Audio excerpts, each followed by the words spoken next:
there are many, many ways that you can reach souls. And this is Patti Guthrie, and I've known her for a few years, and she is passionate about winning souls. And you've tried lots of things in your local church to win souls. What are some of those things? We have a very diverse community, and the programs we've tried are some that many of you have tried as well. Depression recovery, weight loss. Diabetes Undone. Yes, Diabetes Undone, and plant-based cooking, and stress reduction, but that tends to all attract sort of the same demographic. Mm-hmm. So we've prayed, especially as our church is very small and we've lost a lot of children. We've been we don't have many children in our church. So we've been wondering, how can we reach families with children? And those programs haven't worked that way for us. But recently you stumbled onto a program that is working. Tell us about that. Well, it wasn't a program by design necessarily, but my husband and I are not great gardeners, but we've made a best attempt by having a garden like 15 by 15 with some raised beds. And then you go on a trip and you come back and see how things are going not so well, right? So we met a gentleman in our community who's a wonderful gardener. And so we expanded our garden a lot with his help. And so recently, Yeah. So we recently had a microgreens class at our church. That was last spring.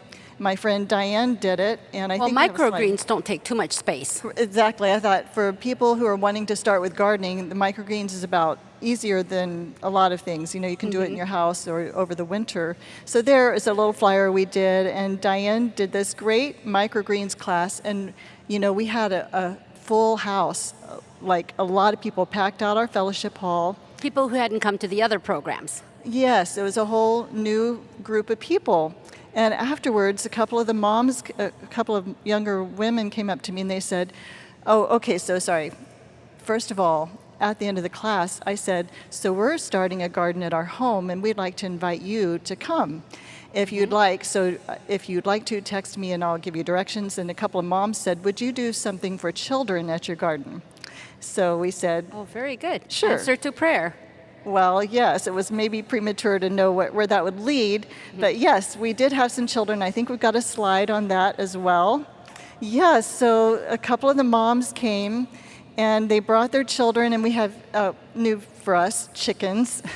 And so they were holding the chickens, and they were planting seeds, and then they were feeding the horses, and so they were just having a great time.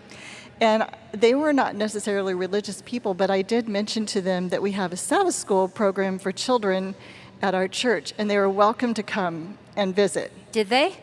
And so, yes, I was so excited because they did come, and they were the only children there.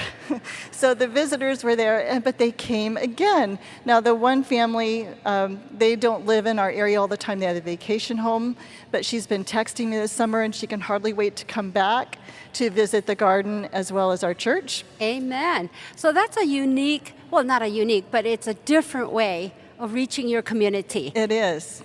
And what are your future plans? Well, sort of ongoing. I don't know. Our plans are developing. We don't actually, what do we do next? Because this is so new. It's not a program in the church. But we did start just having people come through, and as our garden has developed, look at some more pictures here. We've invited people to come over and harvest. So we've had people from the hospital, from my husband's office.